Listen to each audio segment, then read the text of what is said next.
Presento un saludo respetuoso, señor Ministro de Defensa, y a los mandos presentes en esta sala de la Fuerza Pública.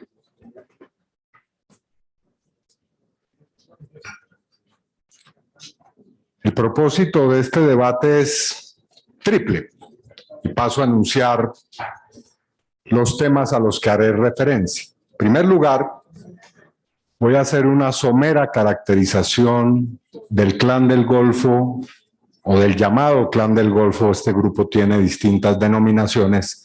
Me referiré a él como Clan del Golfo. Caracterización que termina con la actual situación de esta poderosa organización. Y precisamente porque es poderosa, en ese primer punto voy a señalar que hay un fracaso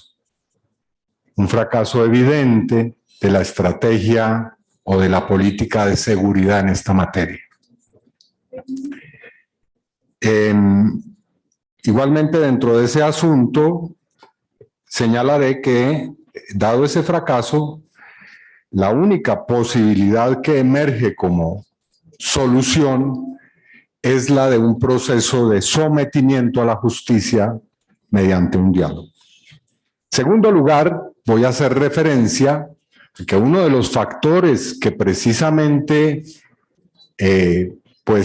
conducen a ese fracaso son los numerosos vínculos, alianzas y nexos que hay, no solamente hoy, sino de tiempo atrás, entre oficiales de la fuerza pública y personas de esta estructura criminal o con la estructura criminal misma. Esos datos están, a mi modo de ver, suficientemente documentados y también hay hechos que respaldan esa afirmación. Y por último, consecuencia de esos vínculos y sobre todo del intento por ocultarlos o por negarlos de manera sistemática, pues considero que la extradición en Colombia, la extradición de jefes de organizaciones ligadas especialmente al narcotráfico a los Estados Unidos de América, se ha ido convirtiendo en un mecanismo o procedimiento de impunidad. Esos son los tres asuntos a los que haré referencia y sin otro preámbulo paso a desarrollarlos. El Clan del Golfo, distinto a lo que asevera el señor presidente de la República, quien en una gira internacional hace unos cuantos días señaló que ya no existe como organización criminal en Colombia, el Clan del Golfo es hoy por hoy, sin lugar a dudas, la organización, la estructura criminal en armas más poderosa que existe en el país. Su presencia territorial, el hecho de que ejerza control en determinados territorios del país, el dominio sobre actividades del narcotráfico y otra clase de actividades ilegales, como por ejemplo la minería ilegal, el poder de corrupción que tiene con relación a las instituciones del Estado, la venta de franquicias a otros grupos criminales, es decir, la subcontratación de organizaciones criminales territoriales, el reclutamiento forzado de jóvenes, el control sobre los insumos necesarios para el procesamiento de la cocaína, el control sobre el microtráfico, las rutas marítimas y puertos desde los que se exporta la cocaína, todo eso indica que el Clan del Golfo no solamente existe, contrario a lo que señala el señor presidente, sino que también, contrario a lo que él ha dicho y lo que ha dicho usted, señor ministro de la Defensa, goza de una muy preocupante salud. Me voy a referir a algunos informes que están ahí, que son no otros, sino los informes que nos entregan las propias fuentes oficiales y organizaciones que tienen un reconocimiento social nacional e internacional que siguen estos asuntos, como por ejemplo Indepaz o la Fundación Paz y Reconciliación y otras. En el año 2017, según estas cifras, el Clan del Golfo operaba en 10 departamentos del país y en 211 municipios. Tenía en ese entonces 1.600 hombres en armas. Hoy, según datos que repito, pues pueden ser discutidos, pero tienen fuentes que considero son autorizadas, esta organización tiene 4 estructuras base y 22 subestructuras. Está en al menos 12 o 13 departamentos del país, 241 municipios, tiene clara presencia en 2 capitales de departamento, la ciudad de Montería y la ciudad de Sincelejo, y además tiene 3.167 integrantes, repito, según cifras oficiales. Según esas mismas fuentes, esta poderosa organización tiene relaciones con otras organizaciones criminales en distintos países del mundo. Se habla de envío de droga a 28 países en 4 continentes y mantiene relaciones constantes con los carteles mexicanos, Jalisco, Nueva Generación y el cartel de Sinaloa, y también con las mafias europeas, como por ejemplo la mafia calabresa y la mafia siciliana, y también con organizaciones criminales de los Balcanes. Es decir, el Clan del Golfo es una organización multicrimen y también es una multinacional del crimen. Así que no se trata de ningún grupo minoritario, secundario, de bajo rango, sino, repito, de un poderoso ejército que tiene presencia en todo el país, o por lo menos en una tercera parte de nuestra geografía nacional, y que realiza toda clase de acciones criminales. Segundo, dentro de esa caracterización, es evidente que el estado de cosas que acabo de señalar indican que hay un fracaso de la política de seguridad en esta materia.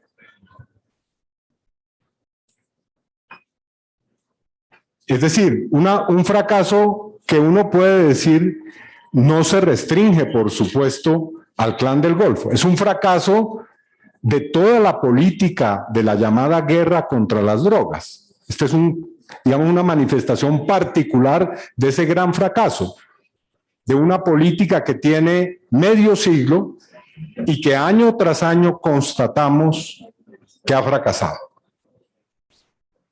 ¿Por qué ha fracasado? Bueno, ahora lo diremos. Yo creo que sería insensato e insulso negar que ha habido esfuerzos, y eso no se trata del debate, por supuesto. Aquí se han desarrollado operaciones militares, policiales, hay esfuerzos de la Fiscalía General de la Nación, hay al menos operaciones como la Operación Artemisa, la Operación Agamenón en sus 2 etapas, que han reportado efectivamente resultados, como se suele decir, operacionales, y voy a nombrar algunos de ellos. Por ejemplo, después del despliegue de cerca de 1.000 policías y militares en la región de Urabá, durante la primera fase de la operación Agamenón, se produjeron significativos resultados, y en este gobierno, según cifras, y usted me corregirá, ministro, si estoy desfasado en las cifras que voy a dar, porque puede ser que estén actualizadas, se ha producido cerca de 8.000 capturas y 250 muertes de integrantes de estos grupos, también muertes en operaciones militares y policiales de varios de sus jefes y de su cúpula, y también la incautación, según los datos que disponemos, de más de 3.200 armas. No es ahí donde está la discusión, por supuesto. La discusión es que la estrategia orientada a simplemente acabar con los jefes de esta organización o a erradicar los cultivos ilícitos o el propio sistema de extradiciones no está dando el resultado que se persigue, y es acabar con el narcotráfico, desmantelar definitivamente estas organizaciones y poner al país en una etapa en la cual se pueda hablar de que hemos superado como sociedad este mal. Repito, llevamos 50 años en estas. Esto no es de ahora, esto no es que haya ocurrido durante este gobierno, no. Llevamos 50 años perseverando de manera, yo diría que obstinada, en la misma política que ha demostrado su fracaso. Y cuando digo su fracaso, me remito al hecho de que, contrario a lo que dice el presidente acerca de que esta organización está prácticamente agónica, en la primera semana del mes de mayo tuvimos una contundente demostración de que esa organización no es una cosa del pasado. Se paralizaron 11 departamentos del país. Es decir, una tercera parte del país entró en lo que se llamó el paro armado. Ahí están las cifras, no las voy a repetir. Más de 170 municipios, más de, no sé, 300 hechos que impidieron la circulación del transporte, situaciones incluso de crisis de suministros de alimentos, poblaciones aterrorizadas. Y frente a eso, la constatación de que muchos de esos eventos del llamado paro armado, no hubo una actuación clara, una respuesta contundente de las fuerzas militares y de policía. Y no digo que no se hubieran presentado enfrentamientos, no. Me refiero a hechos como los siguientes, que están ahí a la luz del día, que son absolutamente evidentes. ¿Cómo es posible, señor ministro, que en la ciudad de Montería, mientras la población estaba aterrorizada, mientras se había suspendido las clases en las universidades y colegios, mientras que nadie podía salir a la calle, en un club, en el Club Campestre, donde se organiza la vida o los hechos más prestantes y pomposos de la vida social de Montería, se produjera una boda que fue el evento social durante el paro armado? Que la población dijo, o mejor, que representantes de la población dijeron que era escandaloso que mientras la élite de Córdoba se estaba reuniendo en el club social, el resto de los habitantes, los mortales comunes y corrientes, tuvieran que quedarse en la casa prácticamente paralizados por el paro armado. Ese es un hecho que creo yo debería suscitar algún comentario. Entre otras cosas porque en ese evento social estuvieron prestantes miembros de este Congreso de la República. Entonces, la fuerza militar protege a la élite de Montería, pero al resto de los ciudadanos se les deja privados de la libertad en sus hogares. Otro hecho.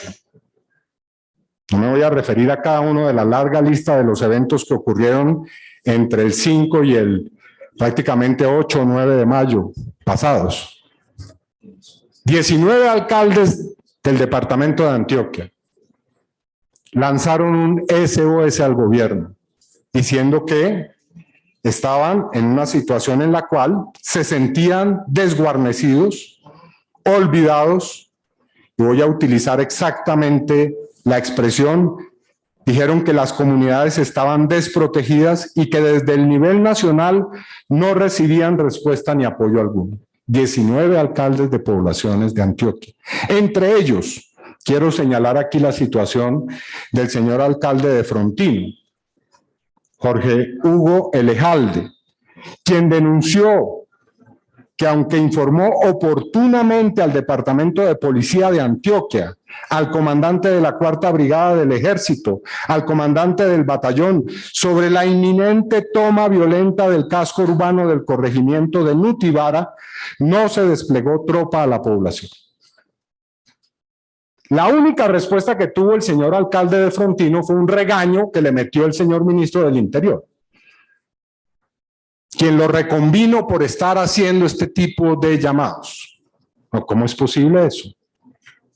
¿Cómo es posible que a un alcalde que cumple con su deber de advertirle a las autoridades del orden nacional, pues se le trate de esa manera? Bueno, en Sincelejo está documentado, hombres armados recorrieron las calles. No voy a seguir haciendo aquí la crónica de todos y cada uno de los eventos de este paro armado que, como saben, pues tuvo una resonancia no solamente en todo el país, sino internacionalmente. Incluso la Comisión Interamericana de Derechos Humanos hizo un llamado sobre este particular. En fin. Ahora bien, ¿cuál es el principal problema de esto? Digamos, ¿dónde está, a mi modo de ver, el problema esencial de esta política del fracaso? Bueno, si no es la principal causa, por lo menos sí entre las principales, el hecho de que una guerra que se libra durante 50 años descompone a quienes la libran y a las instituciones que la libran.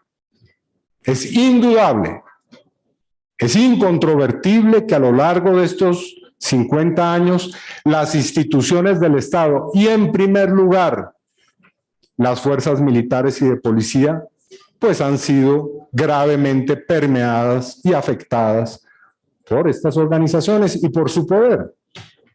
Y se han engendrado vínculos, nexos, alianzas que tienen todas las formas como lo vamos a ver y que se han convertido en precisamente un obstáculo muy serio para que progrese cualquier estrategia. Entonces, aquí la pregunta es, ministro, ¿cuál es la estrategia para contrarrestar esos vínculos? Si la primera reacción que hay cuando se denuncian este tipo de cosas es negarlo, es ocultarlo, es minimizarlo, y cuando muchas veces quienes denunciamos esto somos inmediatamente homologados, calificados de ser aliados o de que somos aliados con las organizaciones criminales. Es decir, basta aquí con decir que un miembro de la fuerza pública o un general Zapateiro, ahora me refiero y me dirijo a usted, tiene esos vínculos para ser severamente castigado ante la opinión pública con una acusación. No, no se trata de eso. Se trata de que es una preocupación legítima de cualquier persona que esté ubicada en la esfera del Estado de Derecho, de denunciar ese tipo de vínculos. Es un deber, más que incluso una opción política, no, es un deber denunciar esos vínculos. Y por supuesto que esos vínculos, como lo he dicho, están ahí. Tercer asunto. Dentro de esta caracterización que estoy haciendo de la política de seguridad y del propio Clan del Golfo. Un ejemplo que es fehaciente de esos vínculos es el propio señor Dairo Antonio Úsuga, alias Otoniel, quien era uno de los jefes de esta organización, porque aquí abro paréntesis. Muy importante su captura y también la captura o la muerte de otros jefes, pero automáticamente se captura uno de estos señores y vienen en fila otros 5 o 6. Ya tenemos la nómina de cuál es la nueva cúpula de esta organización. Entonces, lo sabemos bien y habría que hacer la historia del cartel de Medellín, del cartel del norte del Valle, del cartel de Cali, para entender que el problema no consiste como solución de esta situación en, como se dice en el argot militar, dar de baja a esos jefes o cabecillas. Bueno, pues bien, la historia del señor Dairo Antonio Úsuga, de la cual nos alcanzamos a enterar en algunos de sus capítulos, que fueron los que se permitieron conocer a la opinión pública, porque fue rápidamente extraditado, de una vida de 3 décadas en la cual la constante es que este señor estuvo en permanente relación con miembros de la fuerza pública. Obviamente esto es lo que hay que aclarar, pero sus testimonios ante la justicia transicional pues son francamente muy preocupantes. Y voy a referirme a ellos rápidamente porque la opinión pública ya los conoce, han sido presentados en distintos medios. Este señor hizo parte de 3 desmovilizaciones fracasadas o parcialmente fracasadas. La primera fue la del Ejército Popular de Liberación. Este señor a los 16 años se enroló en las FARC, pasó al EPL, se desmovilizó, o bueno, aparentemente se desmovilizó del EPL, pasó a ser parte de las Autodefensas Unidas de Colombia y concretamente del bloque Centauros. Después del bloque Centauros pasó a estar bajo las órdenes del señor Vicente Castaño, luego del señor alias Don Mario, y luego terminó siendo el jefe del Clan del Golfo. Es decir, hizo todo el recorrido de las desmovilizaciones fracasadas que ha habido en los últimos 30 años en este país. Perteneció a 5 organizaciones y a lo largo, especialmente de su paso por las AUC y por el Clan del Golfo, este señor reporta relaciones permanentes con las fuerzas militares y de policía a través no solamente de mandos, sino también de las propias unidades del ejército. Aquí hay varios testimonios de eso. Por ejemplo, primer asunto que voy a mencionar. El señor en una de sus declaraciones de las pocas que pudieron ser hechas ante la Jurisdicción Especial para la Paz, señaló que cuando estaban en el Ejército Popular de Liberación, esa desmovilización fue una desmovilización ficticia. Pero antes de eso yo quisiera citarlo a él en una de sus declaraciones, que se vea la dimensión que tenía esa relación. Dijo el señor alias Otoniel ante la Jurisdicción Especial para la Paz: uno allá, en todos esos pueblitos, municipios, comandos de policía, allá está en nómina casi todo el mundo todavía en esa región. En Córdoba, en todas partes, la nómina se paga igual. La coordinación de la ley todavía existe completica y se paga a la fuerza pública. Otra declaración. Se andaba en esas operaciones que se hacían en conjunto, diario con el batallón que llegara a la zona, de una vez se lo presentaban al comandante de la región y de una vez era operación contraguerrilla. La inteligencia le pasaba mucha información a la gente de la organización para los trabajos que se iban a hacer. Los comandantes de las compañías tenían comunicación con la brigada, pero con las tropas de la zona teníamos comunicación permanente todos. Es decir, esta era una relación cotidiana y diaria. Hecho ese diagnóstico, pasemos a eventos concretos. El señor dice que, como lo señalé anteriormente, su desmovilización del EPL fue una desmovilización ficticia y que en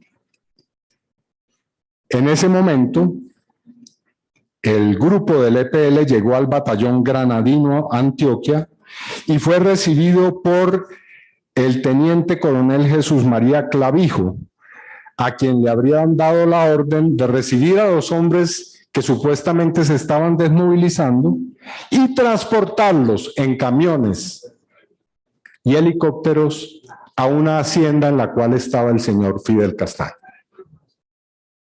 Es más, en esa misma declaración se dan detalles de tiempo, modo y lugar de cómo se hizo esta desmovilización. Ahora, para que no se diga que solamente el señor alias Otoniel el que afirma esto, vale la pena contrastar eso con otras declaraciones, por ejemplo, con las del mayor retirado Juan Carlos Rodríguez alias Zeus, quien también ha declarado ante la justicia, y describe ese mismo episodio que señala el señor alias Otoniel, pero desde su óptica, él dice lo siguiente: quien organizó la mentira con los paramilitares, la mentira de la desmovilización del EPL, fue el general Iván Ramírez.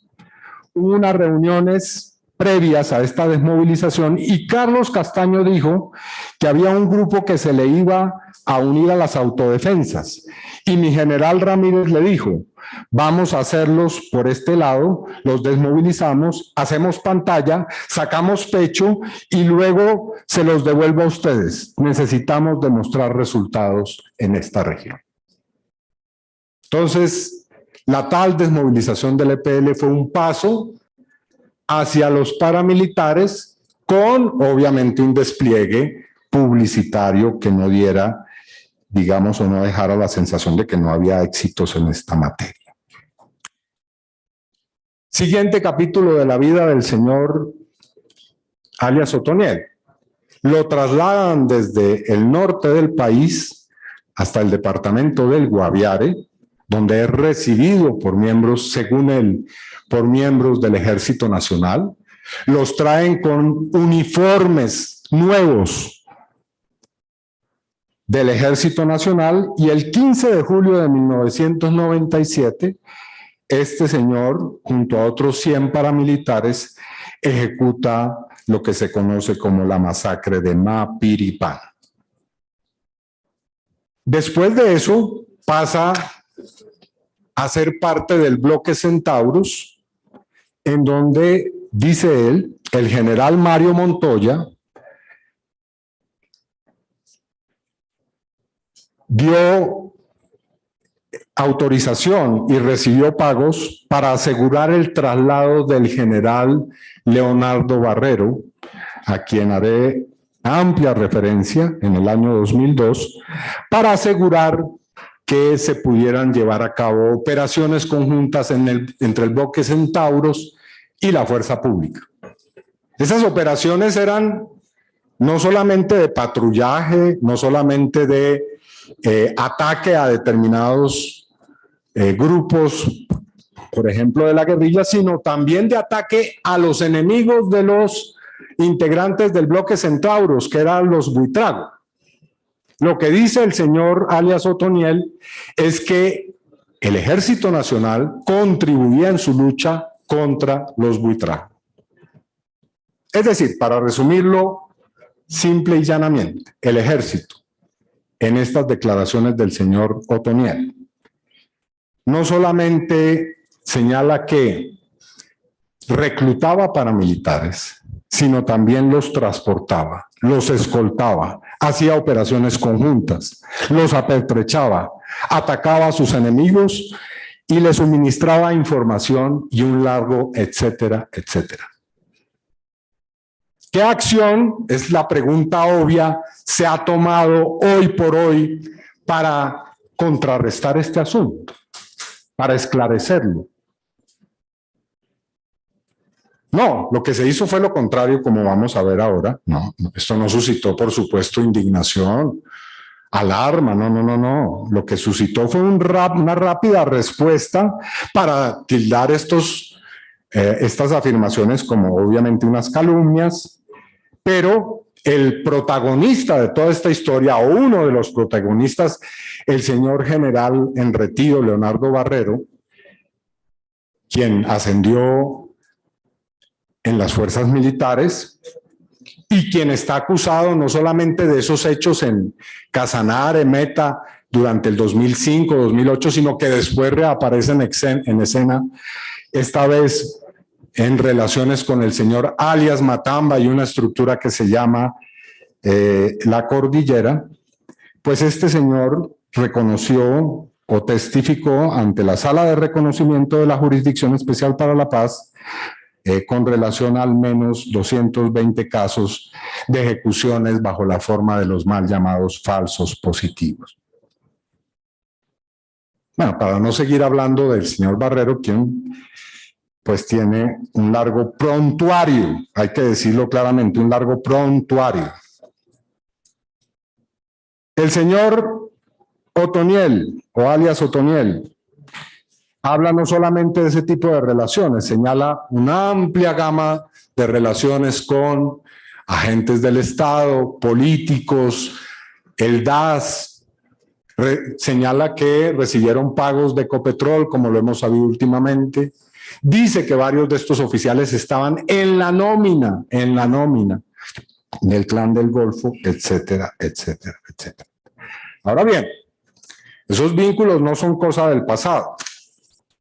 Hay una importante cantidad de hechos bajo este gobierno que explican en buena parte las dificultades para que la política de seguridad, como lo decía, se haya abierto paso. Voy a referirme, por ejemplo, seguramente usted, señor ministro, lo conoció también,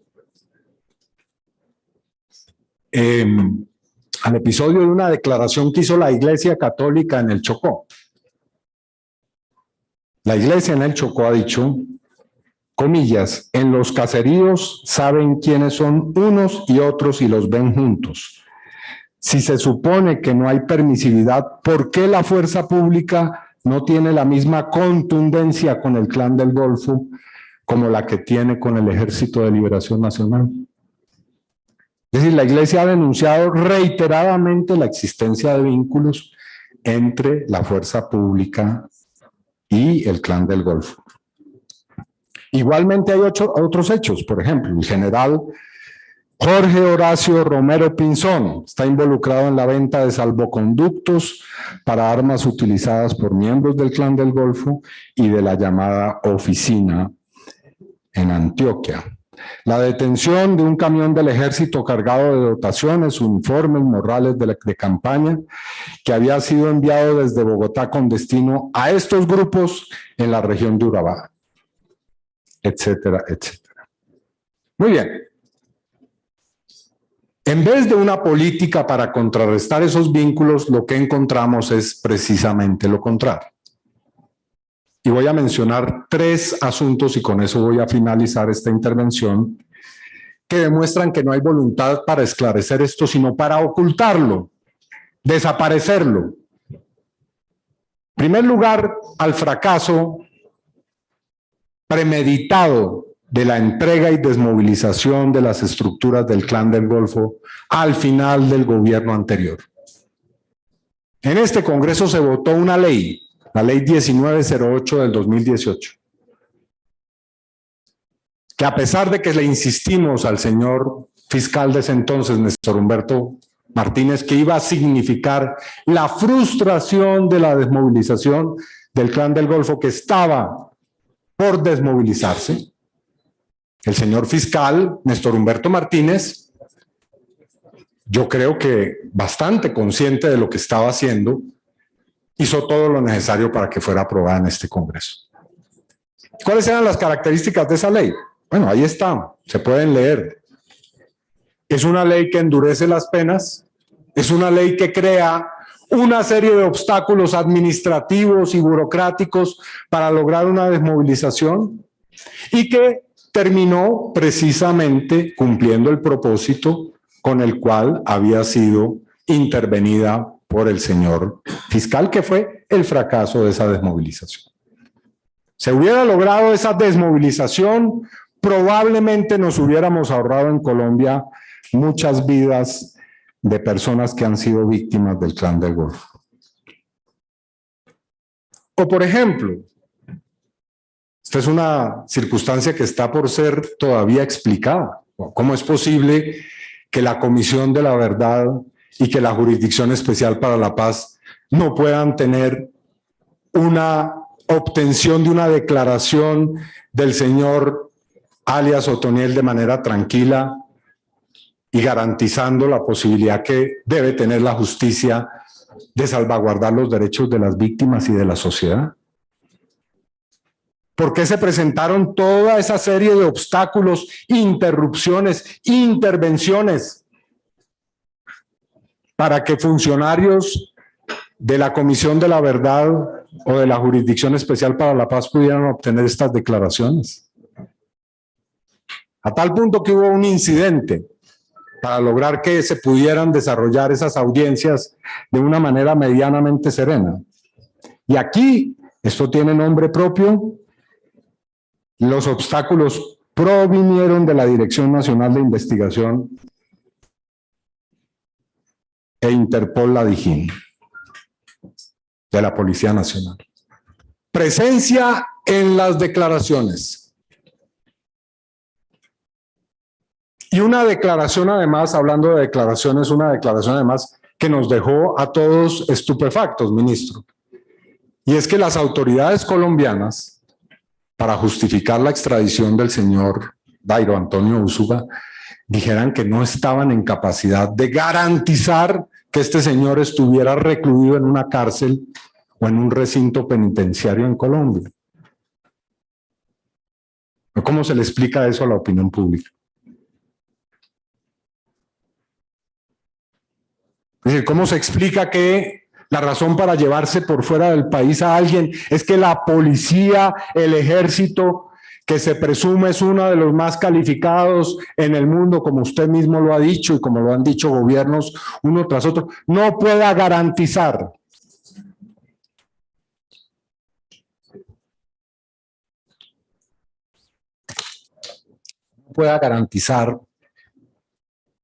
que este señor no se fugue de las instalaciones en las que está cautivo o de las que está detenido o recluido? Porque ese fue el argumento que se utilizó ante la opinión pública, para que esta extradición fuera express, urgente, rápida. Y aquí entro al último punto de este asunto. No he mencionado muchos de los hechos ahí, seguramente mi colega Antonio Sanguino hará también referencia a todos los obstáculos que se presentaron para que esas declaraciones pudieran obtener. La extradición se ha convertido en un instrumento que se utiliza para perpetuar la impunidad de los crímenes del paramilitarismo y ocultar la responsabilidad que sobre esos hechos puedan tener actores estatales. ¿En qué sustento esa afirmación?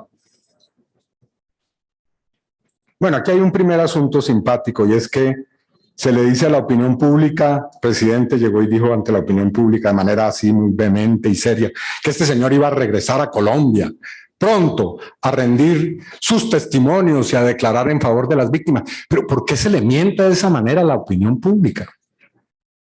Si cuando llega este señor a Estados Unidos, un fiscal estadounidense dice que la fiscalía, obviamente en todo su derecho, de Estados Unidos va a pedir la pena máxima, cadena perpetua para este señor. Ese señor no lo vamos a volver a ver aquí.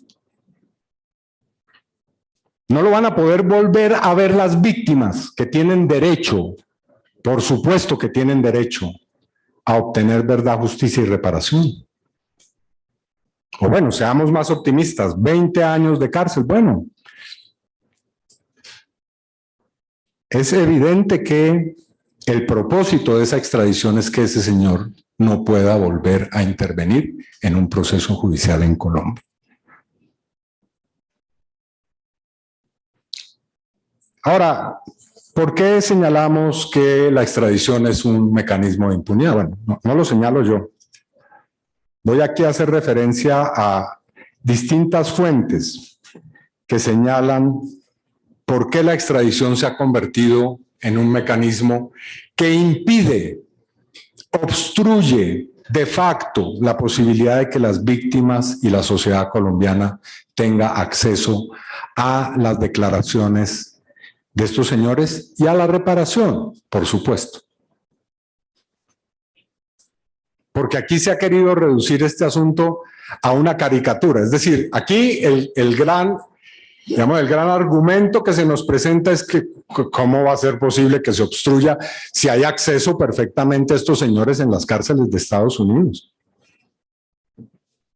Si perfectamente con las herramientas telemáticas que hay hoy se puede hacer una audiencia desde allá, como si ese fuera el problema. Como si el problema fuera tener una entrevista con uno de estos señores. No, el problema es mucho más complicado que eso. Y yo, en aras de que este debate pueda ser profundo y a fondo, pediría que no se digamos, no se vaya a acudir a semejante argumento simplista. Claro que el problema no consiste en eso. ¿En qué consiste el problema? Bueno, antes de eso, es la propia Corte Suprema de Justicia colombiana la que dice, voy a citar la jurisprudencia de la Corte, el narcotráfico viene a ser un delito de segundo orden cuando se lo compara con los crímenes de lesa humanidad cometidos por los paramilitares. En otras palabras, la gravedad de los delitos imputados en el extranjero palidece frente a los delitos de genocidio, homicidio en persona protegida, desaparición, desplazamiento forzado, tortura y otros cometidos durante las últimas décadas por miembros de los grupos paramilitares. Es decir, muy respetable que se persiga el narcotráfico, pero la persecución del narcotráfico no tiene una primacía jerárquica sobre los crímenes de lesa humanidad. ¿Y cómo sustenta la Corte Suprema de Justicia esa aseveración? Pues sencillamente diciendo lo siguiente. En el mundo existen tribunales internacionales para juzgar los crímenes de lesa humanidad, pero no existen tribunales internacionales para juzgar el narcotráfico. Es decir, el deber del Estado colombiano, porque aquí la discusión no es si hay o no que extraditar, por lo menos en este estadio no es esa la discusión. La discusión es si esa extradición se produce antes o después de que estas personas declaren ante los jueces colombianos. Esa es, por supuesto, la discusión. Y lo que se sostiene desde el gobierno es que no, estos señores tienen que ser extraditados lo más rápidamente posible porque puede ser que se fuguen de las cárceles en las cuales o de los sitios de reclusión en donde están. Dice la Corte Suprema de Justicia, la extradición de los paramilitares sometidos al proceso de justicia y paz constituyó un golpe de gracia contra este sistema. El Sistema Interamericano de Derechos Humanos, la Comisión Interamericana, ha dicho lo siguiente sobre la extradición en Colombia o desde Colombia de personas que están acusadas de graves delitos, de crímenes de lesa humanidad o graves violaciones de derechos humanos. La extradición de un desmovilizado para que responda en el extranjero por delitos menos graves que los que está confesando ante los jueces colombianos resulta siendo una forma de impunidad. No lo estoy aseverando yo, lo asevera la Comisión Interamericana de Derechos Humanos.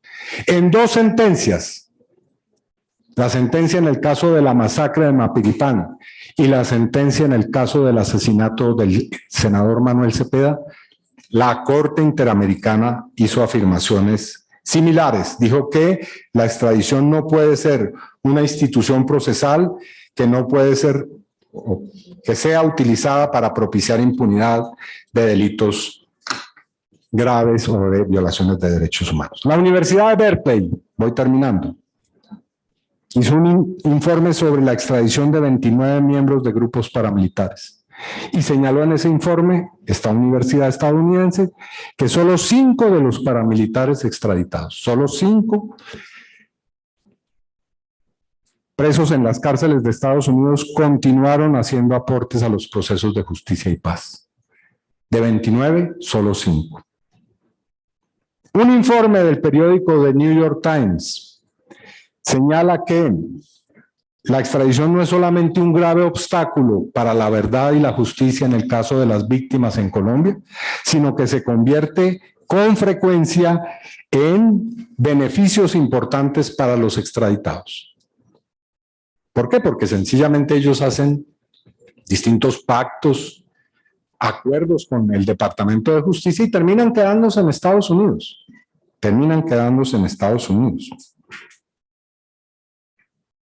Hace unos días mi colega Antonio Sanguino me decía que una investigación que él presentó en uno de estos debates decía que 2 solamente habían regresado. 2 de los extraditados solamente habían regresado a Colombia. Pero digo, más allá de todo eso, más allá de lo que diga el sistema interamericano, la Corte Suprema de Justicia, mi oficina se tomó el trabajo de buscar el concepto de una persona que tiene que ver con este asunto de manera directa, que es una magistrada de la jurisdicción de Justicia y Paz. Y le dirigimos, como parte de los cuestionarios de este debate, una petición haciéndole la pregunta de si ella, como magistrada, consideraba que la extradición se había convertido en un obstáculo para seguir adelantando los procesos. ¿Qué nos contesta la magistrada? La magistrada María Isabel Arango Henao, de la Sala de Justicia y Paz del Tribunal Superior de Medellín. Dice que desde que se produjo la extradición del señor Diego Fernando Murillo Bejarano, alias Don Berna, quien se encuentra actualmente en una prisión de máxima seguridad en Indiana, Estados Unidos, pues no ha podido tener continuidad las sesiones del proceso que se lleva a cabo en su contra. Ahora, ¿por qué eso es así? Ella presenta 5 circunstancias con las cuales justifica el asunto. Primera, las diligencias nunca pueden llevarse a cabo con la celeridad ordenada y deseada por la sala, la que resulta por demás necesaria para el correcto desarrollo y continuidad del proceso, debido a que el Departamento de Justicia de Estados Unidos no exige a las diferentes prisiones que se disponga del tiempo, los recursos, las salas y las conexiones necesarias. Entonces, no es el problema de que haya conexiones en general, que haya Zoom o que haya plataformas telemáticas, no. El problema es que allá hay un sistema que tiene unos tiempos y tiene unos procedimientos. Mi intención aquí no es cuestionarlo, sino sencillamente mostrar que el funcionamiento de ese mecanismo implica ya un gravísimo obstáculo para que haya, en este caso, justicia pronta para las víctimas. Segundo, aunado a lo anterior, recientemente el Departamento de Justicia de Estados Unidos informó que la prisión donde actualmente se encuentra en Indiana el señor Diego Fernando Murillo Bejarano es de máxima seguridad y la población carcelaria es bastante hostil, que cuando una persona es llevada a la sala de audiencias se presume que está haciendo delaciones. Tercero, se da mucha más importancia a los trámites y procedimientos adelantados en el país por narcotráfico que a los requerimientos de la justicia colombiana. Cuarto, según lo manifestado por la apoderada judicial del señor alias Don Berna, se ha entorpecido la comunicación del postulado con su defensora en Colombia. Y quinto, como si todo esto fuera poca, en ocasiones el mismo postulado se rehúsa a asistir a las diligencias señalando que su vida y la de sus familiares corren riesgo. Conclusión, es elemental, es obvio que una persona que está en otro sistema judicial tiene que surtir unos procedimientos, que llevar a cabo unas reglas que obviamente obstruyen el desarrollo normal y el cumplimiento de los deberes que requiere con urgencia la justicia nacional. Entonces, para dejarlo en claro, el problema aquí es, repito, fracaso en la política de seguridad, entre otros factores, porque esa política permite e implica de alguna manera, y podríamos demostrar con muchos otros casos, la corrupción de las instituciones estatales. En segundo lugar, el ocultamiento de esa circunstancia o la negación de la misma. En tercer lugar, la extradición utilizada como un mecanismo que, si no acaba con esa posibilidad, por lo menos sí constituye, para utilizar la expresión de la Corte Suprema de Justicia, un golpe de gracia contra la misma. Gracias, señora presidenta.